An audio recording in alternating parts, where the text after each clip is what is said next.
so basically, they're going to go back to the place where they think they're going to be able to process a certain number of visas. So what they're looking at is they're looking at the number of people who have filed applications, and they're looking at statistics from the past about how many people have filed during certain timeframes. And they're deciding that they think there's going to be green cards available for everybody with dates before that time listed in the visa bulletin. And so they're going to determine that date based on that data. It's not always a perfect science. They're not perfect at it, but they're going, that just means that everyone can file before that time because they think there's going to be green cards available for that certain number of people. And so, for example, that's why we think, and that's why they put in the visa bulletin for August, that come August, they're thinking the dates are going to shift back to February 2022. And I actually think that's really likely. I actually don't know if we're going to see much progress, but we might, that's one reason why the dates for filing date is instructive. It says in the dates for filing date that they're allowing people to start preparing their applications from June 2022 through the consular-based processes. So that's kind of promising because it means we're probably going to see that date in October jettison back to sometime in early to mid 2022. And my guess is it's probably going to be February again. That's a guess. No lawyer, no person, nobody knows. Like if you ask any of us, we don't actually know for sure what that date's going to be. I don't even think they know what the date's going to be until they start seeing what's coming in for this month. Absolutely, that makes sense. But I think the only way we can speculate, another way to speculate is that have there been historical instances when EB1A category, especially for India, has it expressed retrogression and come back actually? Yeah, 2016, 17, and 18, that happened in each of those calendar years. Probably a better example is this happens for EB2 and EB3 almost every year. So if you have an EB2 or EB3 priority date, you're probably really familiar with the shift in dates at this time. And given, I will say, and I got called out on this in a LinkedIn post I made, but 10 years is severe. Like people aren't used to seeing 10-year retrogression, and that is a big jump, right? That's big, so that's scary. But like all it means is there's just that many people in the queue right now. So I think that we'll see some good progress in October, and maybe enough people got scared that they moved to Canada and India that we might see even more progress because less people are applying, which is a terrible thing, but it might be a good thing for people that stick it out. So that's a long way of saying like no one knows what's going to happen for sure. Okay, understood. Now, I mean, from a preparation perspective, because most of the people in this room right now are on their EB1A journey actually to embark on their next steps or how to do it. So what's the message for them actually? What is the takeaway that this kind of a situation does? Do you see this just as a routine and wait till October not to lose hope, or things are really very bad? No, like wait for like it has EB1A has become another EB2. Yeah. So isn't it scary? I feel like a lot of lawyers scared people. Like a lot of the posts were kind of scary. I think there was a lot of fear initially when this happened. My thought is like, why I don't know why anybody would change what their plan was before, because we're kind of seeing this 2022 date. I think within a year or so, we'll probably see 2023. I don't know if that backlog is going to go away for a while, because so many people, so many Indian nationals are trying for EB1 now. I personally haven't seen this many people trying for EB1 in my whole career. And in my peers' careers, I haven't seen this many people seeking EB1 as a benefit.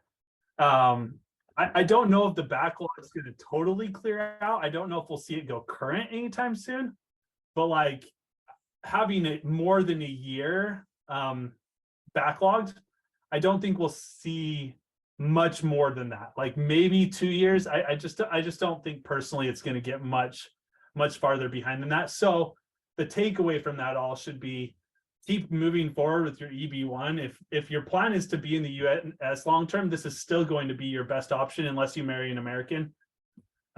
which I can't legally advise you to do that. And I know most Indians don't do that anyways, because your parents are heavily involved in that process. So really EB1 is going to probably end up being your best option for a green card if you want one in the next 3 to 5 years and you don't have a priority date in EB2 or EB3 before 2015, 2014. Maybe even earlier, maybe even 2013.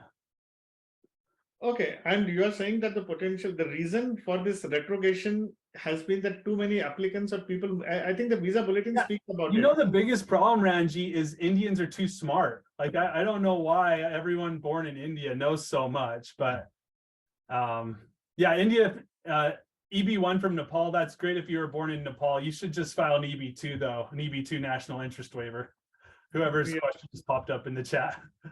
Yeah, absolutely, absolutely. So, so what steps are you taking? So you are suggesting that continue your journey, not to get deterred by these. Yeah, don't get deterred. Keep going. Okay.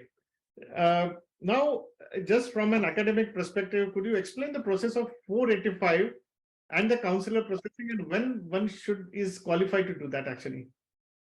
So like the I-485 application? Yes. And EAD also actually. Let's put it EAD and 485. And it's an EAD based on your green card application?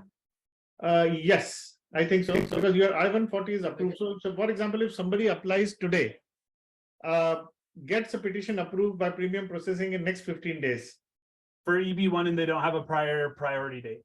Absolutely. So priority date will be today only actually, if one gets a petition today approved. Okay. So what is the likelihood, let's put it this way, of the person getting EAD? Think of it this way. Think of your I-140 approval, your EB1 I-140 approval as a job offer from the United States government to receive full-time employment permanently in the US. So all it is, this is how I think of it, and it makes the most sense to me. Hopefully it makes sense to everyone else as well. I like to think of it as an offer of full-time employment. So when you get your priority date from the United States, they're offering you a full-time position in the United States. They're just not allowing you to accept that offer of employment until your priority date becomes current in the final action dates, or if they say you can use dates for filing. Once that date becomes current, you're eligible to file your green card application. And I consider green card applications as your acceptance of that offer. You're saying, yes, I want to be in the US permanently. I'm going to file this green card application and accept the I-140 offer to be in the United States. And once you file that I-485, you also can concurrently file an I-765 and I-131 application, which are an EAD and AP. AP stands for Advanced Parole, EAD stands for Employment Authorization Document. Basically, it allows you to work while a green card is pending, and it allows you to travel while a green card is pending. Everybody should do that. I don't know why someone would ever consider not filing those, because it's free to file. There's no filing fee with the US government to file them with a green card application. And even if you have a stable work authorization status like H-1B that has dual intent, which would allow you to travel freely while the green card is pending, you should still file your EAD AP application, because it's a backup plan in case something goes wrong with your H-1B. Or like we saw with the backlog at the consulates for visa processing in the last couple of years in India, it would allow you to travel instead of needing to get an H-1B visa. So there's really like, I don't know why someone wouldn't file an employment authorization document application, advanced parole document application with their green card application, just because there's no cost. Most attorneys do it for free as part of their I-485 application. If you're processing your petition on your own, like, there's nothing to lose. There's really no reason not to. And then you're just waiting for the approval. And I guess I should talk about processing times, right? The Administrative Procedure Act tells USCIS that they're supposed to review things in a timely manner for people. The EAD and AP were created so that somebody could have work authorization and travel authorization during the time their green card is pending. They're going to get sued a lot over this, and they already are being sued a lot over processing times for EAD APs, because right now they're taking around 8 months to longer for some people. And really, it's the type of application that should be processed in less than a month or so. So I would expect that date to speed up sometime in the next year or two. But we are hearing from government agencies that it's going to be a while before it speeds up because they're prioritizing other things. Okay, now Brian, there's someone has just DM me a question actually. Now, for example, if somebody were to get, he is getting his likely to get or EB1A application in next 15-20 days. Oh, But awesome. suppose if somebody were to lose a job in that circumstances, or his status would become invalid in 2 days. So what are the options for him? Can he apply for EAD or can he try for O1 visa to continue his stay? And what are the challenges that he would face to continue staying here in the US? And what would be your suggestion to such cases? This depends. Your best option depends on so many factors. So like I would evaluate personally every case independently. It really depends on your opportunities and your marital status and your spouse's status and a lot of other things. So I guess I'll go through the different options. If your spouse has H-1B and an approved I-140, you could immediately file for an H-4 and become a dependent of your spouse, which wouldn't necessarily be a problem. If you have an EB1A approval, you're going to qualify for O1. So as long as you can get another job offer or you decide to start your own business that has the ability to hire and fire you, you could file for an O1, or you could use an agent to file an O1. You could depart the country, which a lot of people, the reason we're talking about options is you don't really want to do that. You could file for an emergency EAD application. I haven't dabbled with those too much, but I know it's kind of becoming an option for people going through the layoffs. And it sounds like those are processing really quickly. You could also file if things got really desperate, you could file a B1 application just to patch up that gap while you continue to seek for employment other places. But I guess the takeaway is, if you lose a job, if you're struggling, if you don't really know what the next option is, there is an option for you to remain in the United States. There is something out there that's going to allow you to stay in the US.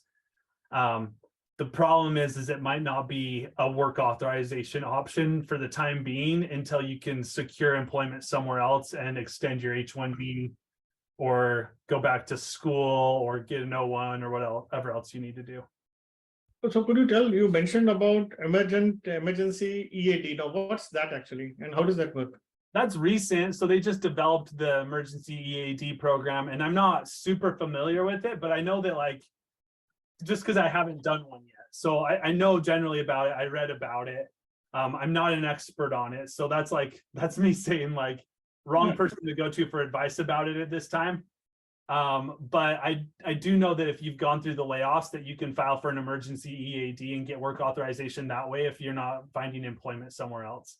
But my whole thought with the thing is, like, most people are able to find a job in 60 days has been my experience, at least my clients that have gone through this. There's a few exceptions and they filed for O1s. So is an option. You can do it. It's just, I don't know. Personally, like, I like the other options a little bit more. So I usually try to get my clients through that. Absolutely. So for emergent, because I think many of us are hearing it for the first time. So if somebody were to get his or her EB1 application and would like to apply, do you think there are chances there for emergent EAD? Yeah, if you've gone through a layoff, you can file for an emergency EAD. Okay, and does it have any validity period, or is it I don't know how long they're valid for, so I haven't dabbled with it too much. Okay, I got it.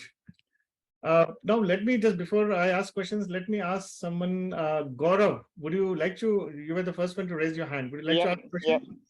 Thank you. So Mike, I have 3 questions basically. First is, because they have indicated there are also a lot of backlog, means lot of applications coming in. Do you think that will affect the approval of 140s for Indians in future? That's the first question. And let me put the other 2 also so you can answer together.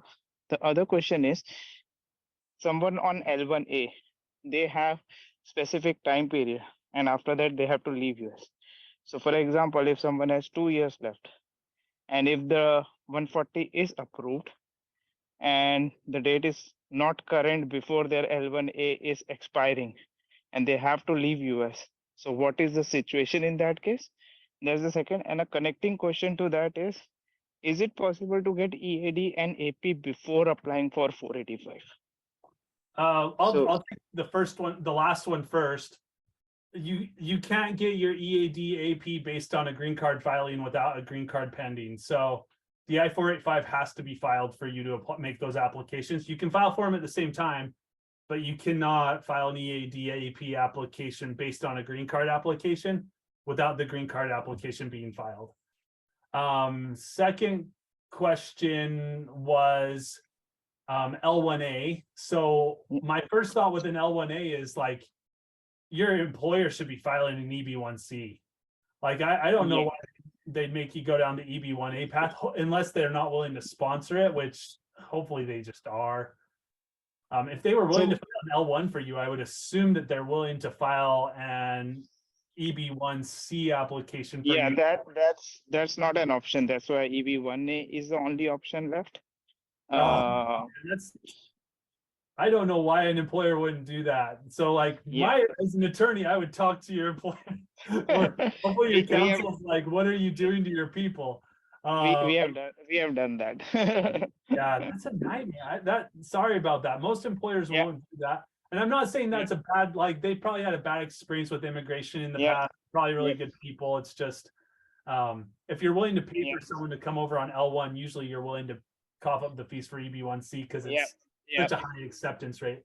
But if you're trying to do your EB1A and you're looking for options to extend, you're probably looking at either an O1 or you're looking at trying to get your H1B through the H1B cap, which they should have been filing for you every year you're on L anyways. So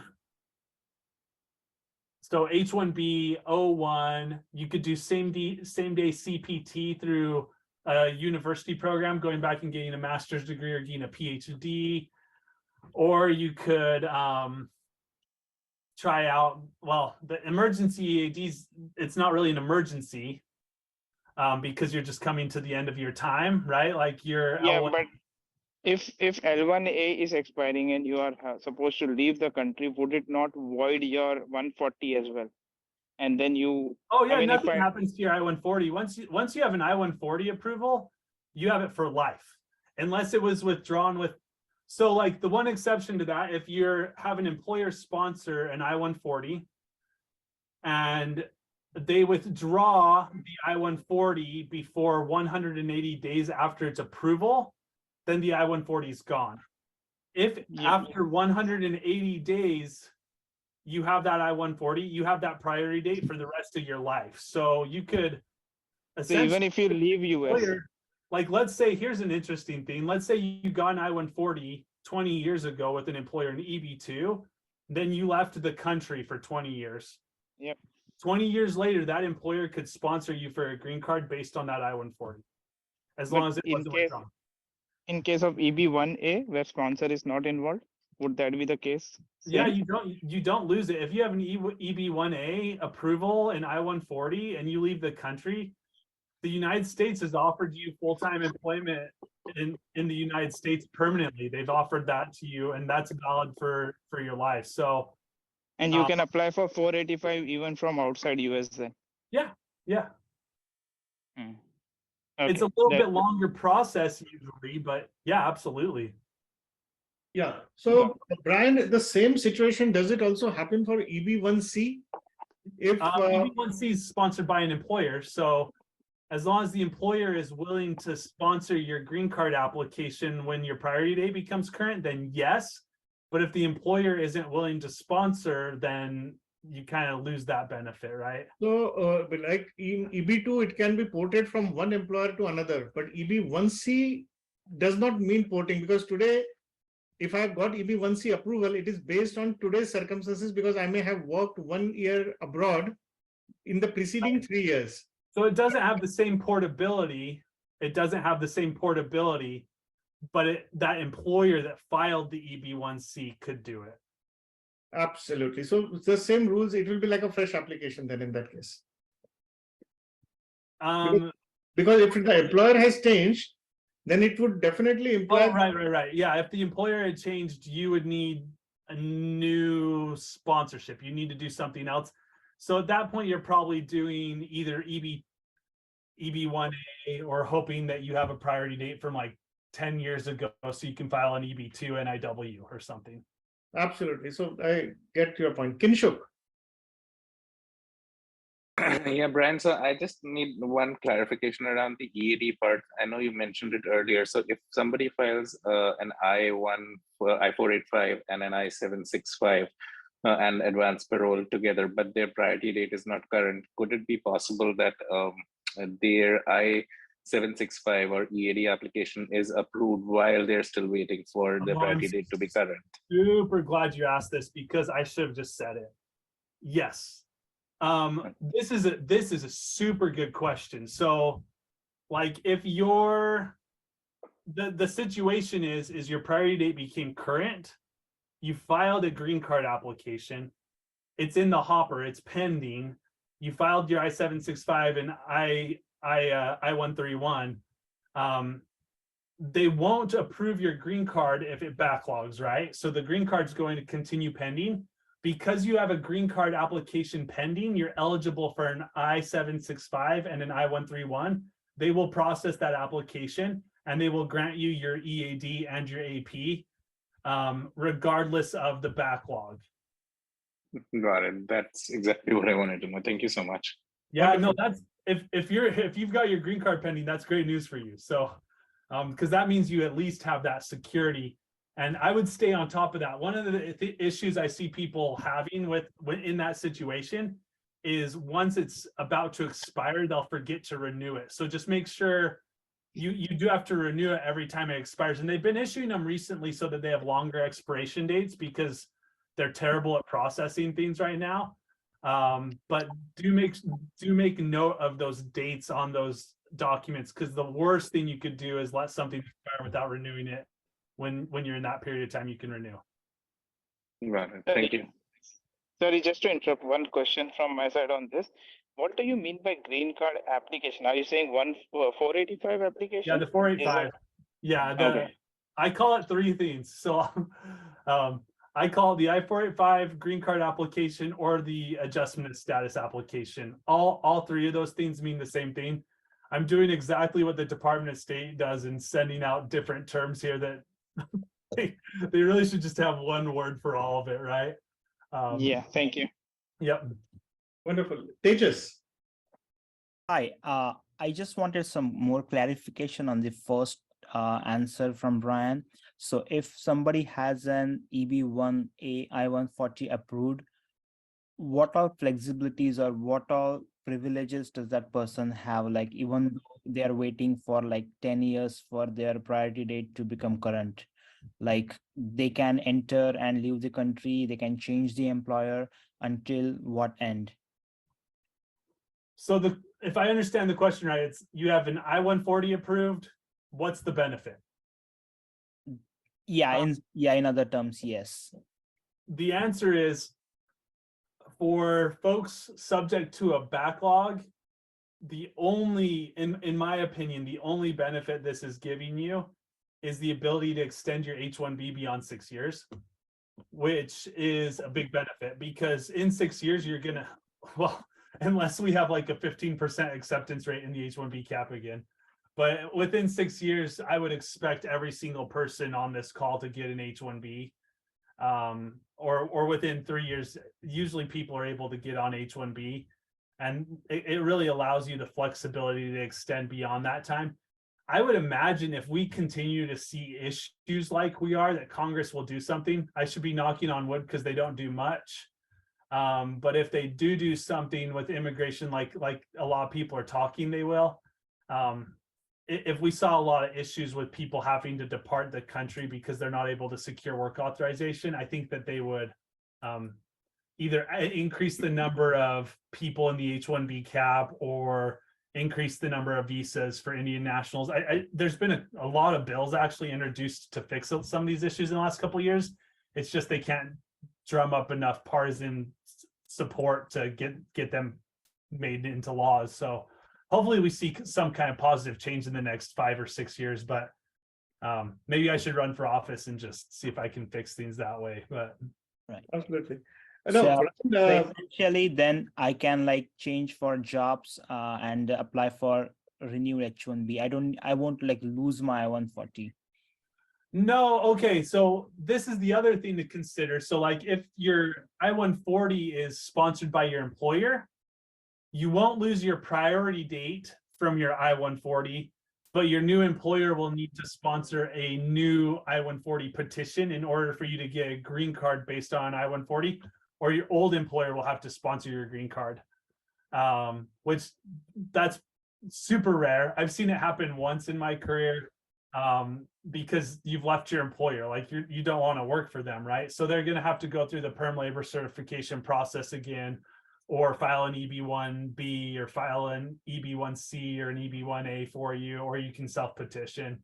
But yeah, if it's an employment sponsored I-140 and you change employers, you keep your priority date, you maintain the ability to extend your H1B beyond 6 years, but you will need a new employer sponsored I-140 to get a green card. Good news, the backlog's 20 years or so, 10 to 20 years, so you probably have time, which is actually terrible news, but it does mean that your new employers will probably have time to do that if you have recent priority dates. If you have older ones than that, you understand the process as well as most attorneys by this point. Right. absolutely. Brian, before we move to the next question, there is an interesting question that has popped up actually. And I think this everybody would like to ask also that what are the chances of country quota of 7% not being there in the future? How do you see that? There has been a lot of speculation in the Congress or otherwise that, so where do you think this argument would go? It's hard. It's hard to know what they're gonna do, because it is the people most affected by this are Indian nationals, without a doubt. Chinese nationals to some degree. Indian nationals are suffering from the per country quotas. Otherwise, a lot of people view it as fair in Congress, but like to everyone on this call, it does not feel fair. There's so much momentum and so many people talking about this. I would be surprised if something doesn't happen in the next 5 years. I don't know what they would do. Personally, I wonder if they would increase the number of employment-based visas, because I think a lot of people are happy with the per country quotas. I don't know what they're going to do. There's so many proposals on the table. I've also seen a lot of people, there's been a bill introduced for Indian nationals with children who are aging out to be eligible to file a green card application so that their children can have authorization. I love that idea. Like whoever put that on the table, that should have been on the table a long time ago, because it makes 0 sense for someone to come to this country, wait for a green card for 10 years, just to have their child not be able to get a green card because they miss it by a week or two. Completely silly process. So that could remove some of the backlog as well if something like that passed, because a lot of people have been waiting for a long time would all of a sudden be eligible for a green card. So there might be something that gets passed in the next couple of years, but it's hard to know what it's going to be. There's a lot of people advocating for that. I'm part of AILA, and I've seen some stuff through AILA, but they're more worried about a lot of the family-based processes. So their attention gets kind of pulled into asylum and things, but there has been some momentum for the specifically for Indian-born nationals going through the things that everyone on this call is going through. Well, most people on this call are going through. There sounds like there's a couple people made from Nepal and other places, which you'll be able to find different options, which is really good. Absolutely. The same person is asking another question, that is there a possibility and what is the process if EB1A is for extraordinary ability persons? Why there is a quota? There should not be a quota for EB1A at least. Yeah. So, Yeah, you should write your senators. My advice, every person on this call can write their senator and have their employers write their senator and have their coworkers write their senator. Everybody on this call should be writing a congressman member complaining about this. So EB1A could be out of the quota. I mean, that's another very innovative. Why not? I mean, seriously, there's gonna, by the end of this, half the world's gonna be extraordinary ability Indian nationals because people just have to jump through so many hoops to get a green card that, like, I mean, people that would have never thought about writing a paper in their life have thousands of citations now because they had to jump through EB1 hoops, right? So, like, yeah, it's crazy. So my advice would be write your senator and write your congressperson. I write them every year and tell them I'm ticked at the system. I'm in Nebraska, so they kind of laugh at me. But yeah, I would. This overpopulation of EB1s and that retrogression, is it happening because of EB1A or EB1Cs actually? I think it's a combination of the two. There's a ton of people that have done the jump to Canada, work for a year, and then file an EB1C application.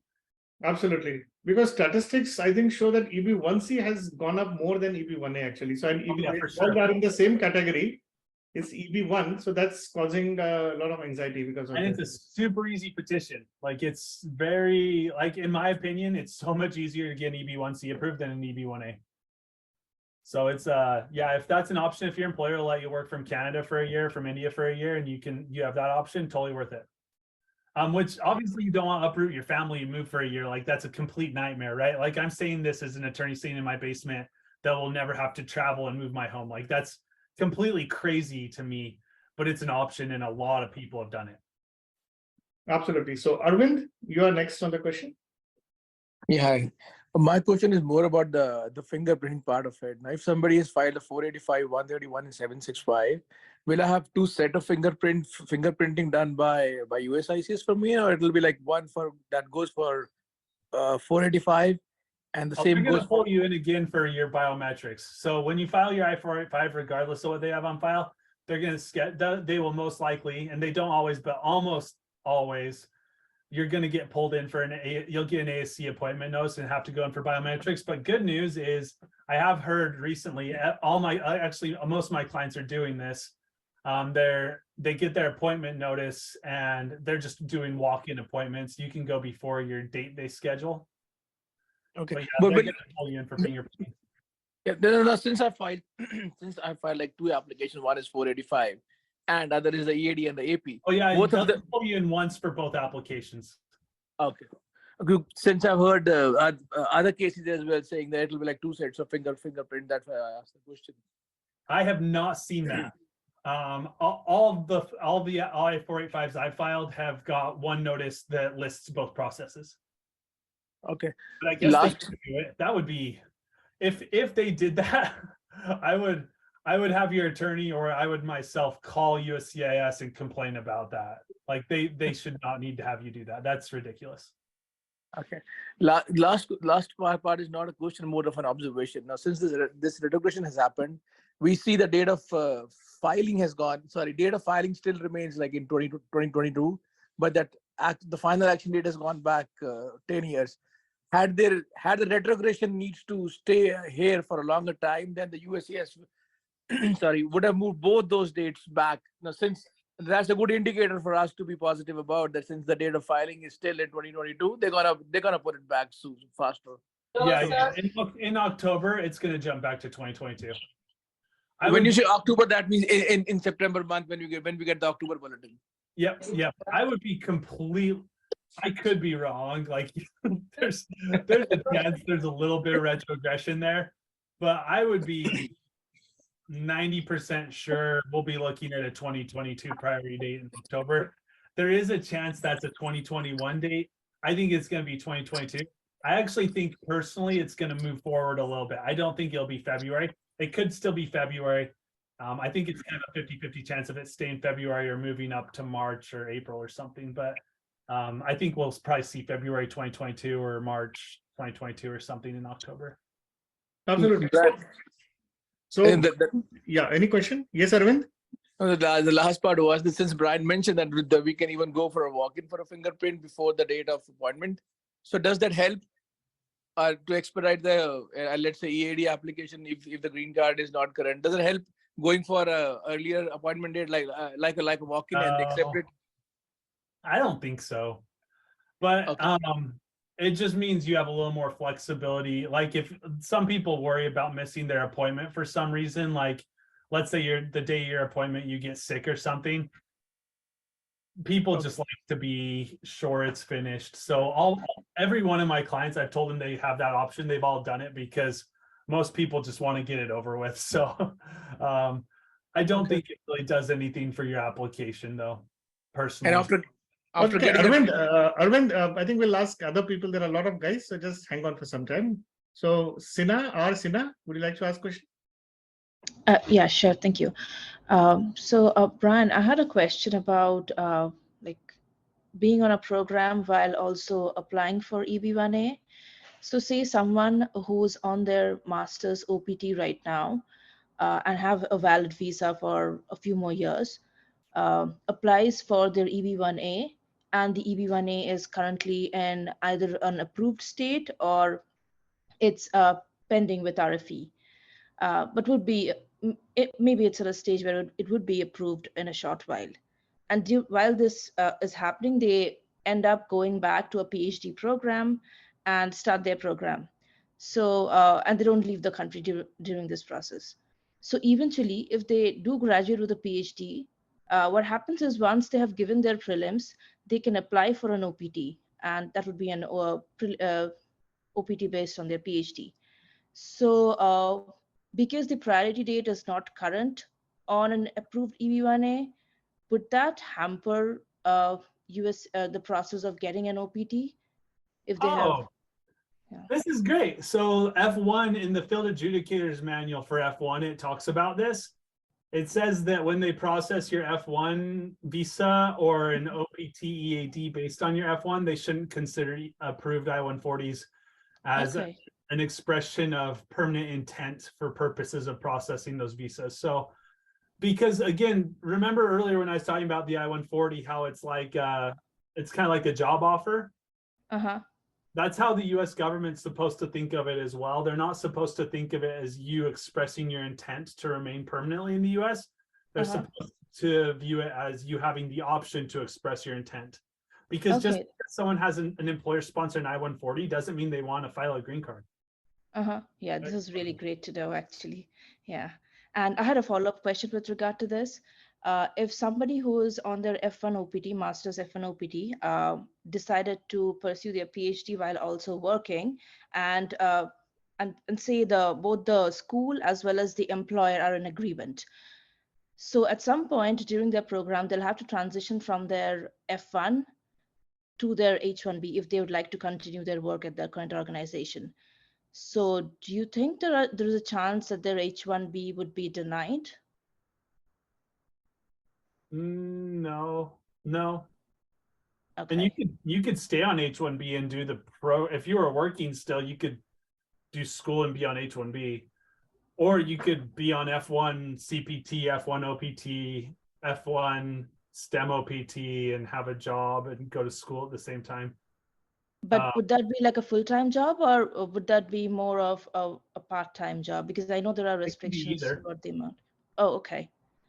Okay. Yeah, just be careful with all the CPT, OPT things, because the regulations are kind of processes them a little differently. So you just need to like talk to your DSO at your school to make sure that you have the correct information from your university. Because I actually had someone recently that their school didn't explain things very well to them, and it's really impacting them. So definitely like be in communication with your DSO as well as your attorney and everyone else. But yeah, there should be no issues with the H1B and things because you're in school.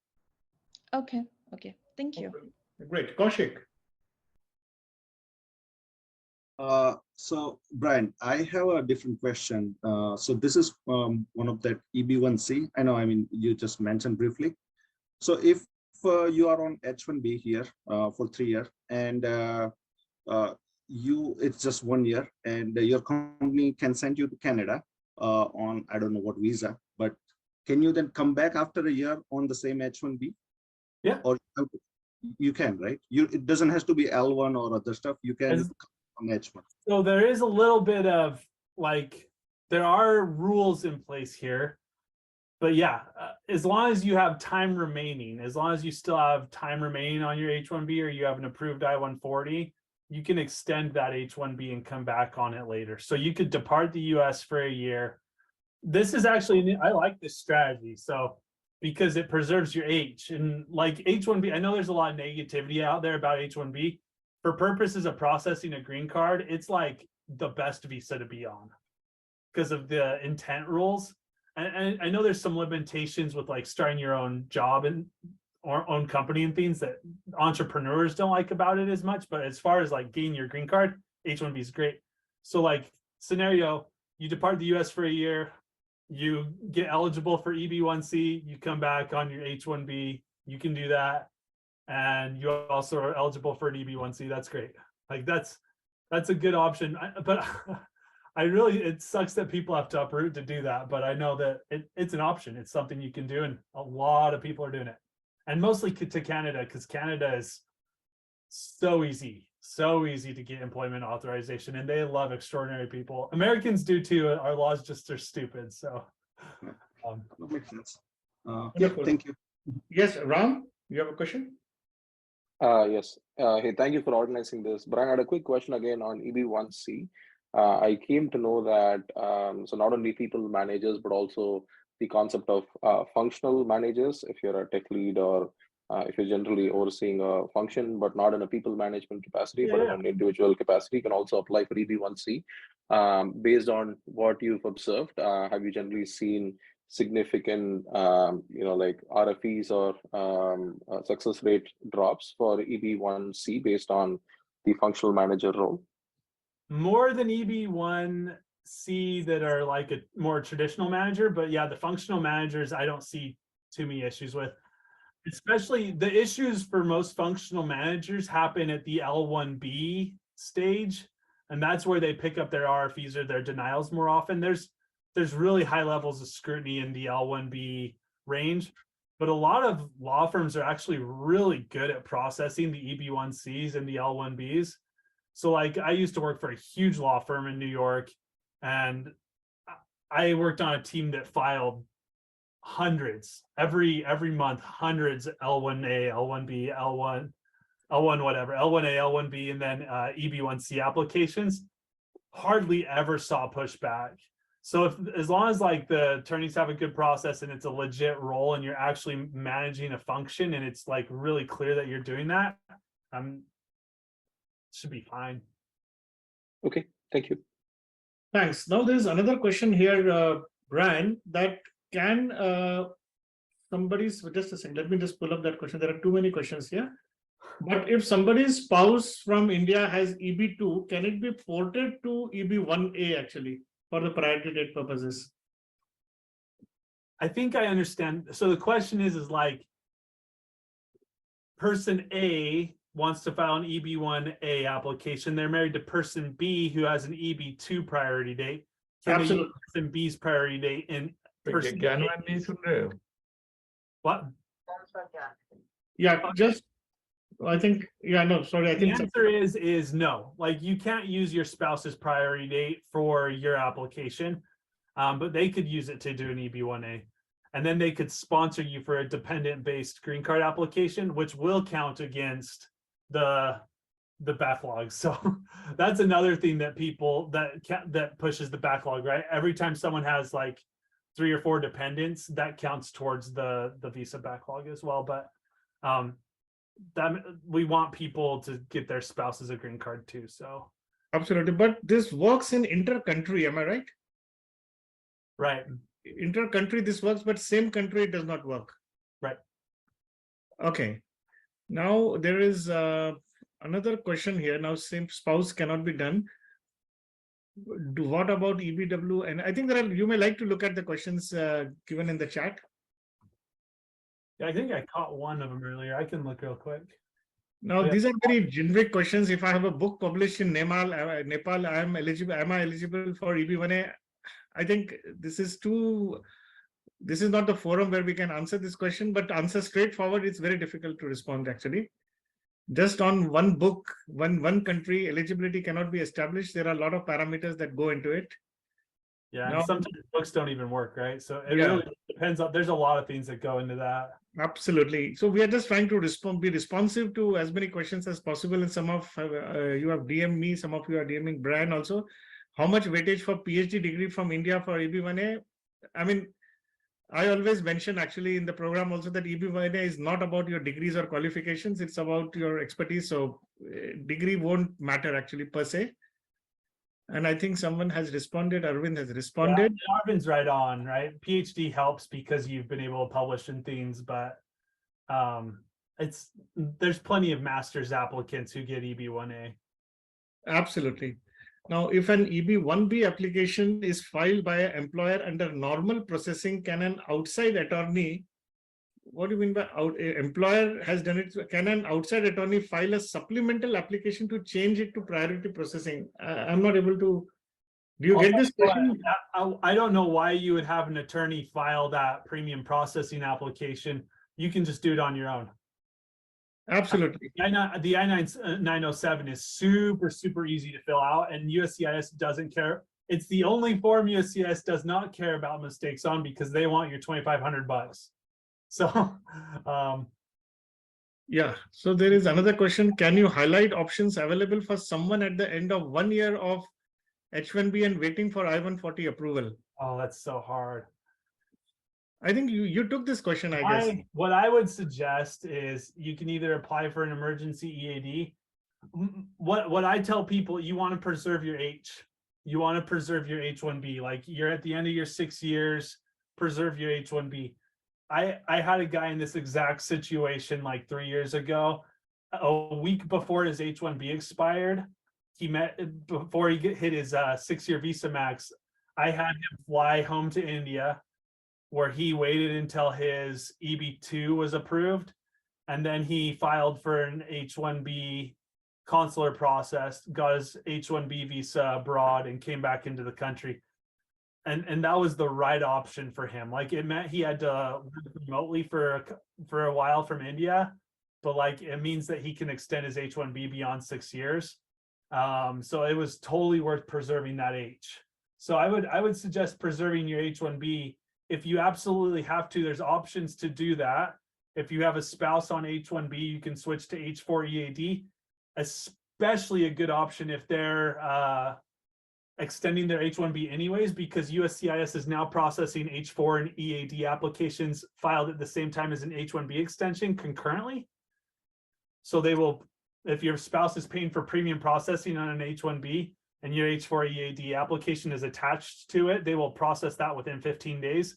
That is a super good option for someone at the end of their H1B status if they're married and they have a spouse on H. So that's a good option. You could switch to B, you could switch to O. There's a lot of things you could switch to. If you got an EB1B, you definitely qualify for an O1. But yeah, definitely preserve that H. That was a really long answer. Sorry about that. Success rate of EB1A applications. What do you know, Ranjeet? I think it's like 90, not 90. I think it's like 83 something %. Yeah, it changes every quarter actually. So yeah, so we get that. So it has been hovering from 60 to 80, 85, I think so. Yeah, I think it's lower now than it has been historically. They got really tough on it back in December. It seemed like we were getting some more pushback December through like March. Things seem to be getting easier. It really depends on your application, but they've been really tough on salary recently. Success rates are so hard to predict, but somewhere in that like 65 to 80 something % range. Absolutely. Which is high, but also the quality of candidates is really good. Okay, so there are 3 hands right now. So 2 of you have already asked. So I'm going to ask Nish to ask the question. Hey, Brian. My question is that I am right now on L1A and my employer has filed for EB1C application, and I have just filed right now for premium processing, which takes $2,500. So my question is, like, if I receive my approval within the next 45 days, and if my employment gets terminated, what are the options I have? Oh, yeah. So you're on L1A. you have a pending EB1C, you're paying premium processing for that application. You'll get a decision. If your employer, even if you pay premium processing, if your employer withdraws that I-140 within the next 180 days, it's gone. Most employers will not do that. Like, it's really bad practice. It's bad employment practice, and they get bad reviews. So like, I've only heard of one company ever that has a process in place to withdraw I-140s, and they're probably going to go under because they're just vindictive.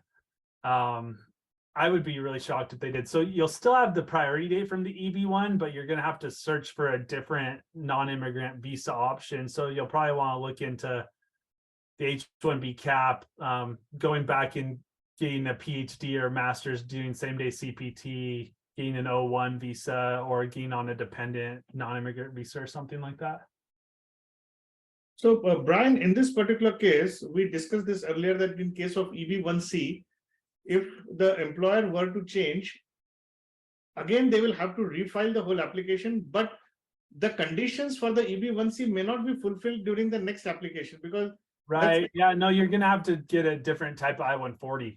Exactly. That is what my point. Unlike EB2, where the circumstances, the EB1, EB2 is given based on your master's degree, essentially, and a perm certification. In case of EB1B, let's say a person is with employer A, get it approved, but unfortunately loses the job, and employer B, even if it is not withdrawn, does it, but employer B can approve it only if the conditions for EB1C are fulfilled, like 3 years prior working in the different country for 1 year.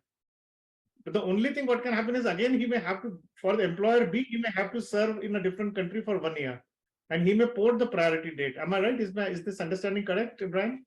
Yeah, that's right. Yeah, no, you're just gonna have to find a different option for your EB1. Absolutely. So EB1C is unless the employer, even though they let you go, let's say 6 months from now, they're hiring again and they're willing to take you back, they could sponsor your green card application still. Absolutely. That's a very good possibility, very optimistic possibility, I would say that. Not very common. I've only seen it happen once again. Yeah, but what I like about you, Brian, I must tell you that you are very innovative, actually. I mean, I think that's what is very wonderful, and you give very constructive solutions rather than just being a bureaucratic legal, possibilities, actually. So thanks a lot for that, actually. Yeah. So wonderful. So Arvind? Yeah, Ranjeet. I think my question is a follow-up of where I ended last time. If I file for a 485 and I have 485 and 765, 131, and my fingerprinting is done, so is it okay for me to leave US and come back on an H1B, let's say in a month's time? Does that cancels my AP? That's what the myth I've heard only. Yeah, it will. Yeah, so this is a good question. I think before this, we were talking about, Ranjeet and I were talking a little bit before our meeting about a USCIS officer who once said, like, you can try your luck. That's how traveling while an I-131 pending is. It's kind of like, if you depart the country, technically they're legally supposed to deny your I-131 application, which has no impact on you whatsoever. There's nothing wrong with having an I-131 denial. But what happens is when you come back into the country, say on H-1B visa, which if you're going to do this strategy, please have an H-1B visa, or please have an H-1B at least. You'll just have to refile your I-131 once you re-enter the United States. But even if I enter on a H-1B, that still impacts my AP application, right? Yeah. But honestly, like, it's an AP application. You can just refile it. But that strategy, like, you really want to be on H-1B if you're going to travel. I wouldn't do this strategy on any other status. H-1B, possibly L1, but because H-1B is and L1 have non-immigrant and immigrant intent, which allows you to travel because while the green card application is pending. But I would consult with somebody before traveling with an application pending. Sure. Thank you. Remember, though I could always ask that even if my AP gets cancelled and I come back and refile it.